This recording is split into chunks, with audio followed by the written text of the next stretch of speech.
بالحب تلقاك البدور ضيف الأماني والسرور فيك العطاء. النبي عليه الصلاة والسلام ذكر من مقاصد الصيام قوله عليه الصلاة والسلام: الصوم جنة، فإذا كان يوم صوم أحدكم فلا يرفث ولا يفسق ولا يجهل. قال: فإن سابه أحد فليقل إني صائم إني صائم. الصوم مدرسة للسان، ومدرسة للأخلاق، ومدرسة للحلم، بحيث أن الإنسان يتجنب أن يستثار.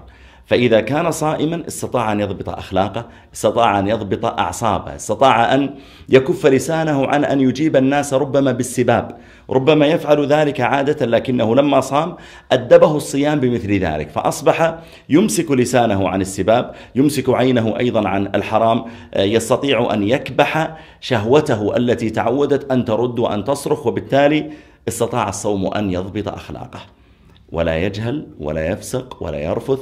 إن سابه أحد، لو اعتدى عليه أحد فلا ترد عليه، وإنما قل إني صائم، والصائم لا يليق به أن يفعل ما يفعله غيره. وبالتالي إذا انتهى رمضان تأدبت النفس على مثل هذه الأخلاق. أسأل الله تعالى أن يهدينا لأحسن الأقوال والأعمال والأخلاق، وأن يتقبل مني ومنكم، وهنيئا لنا الصيام.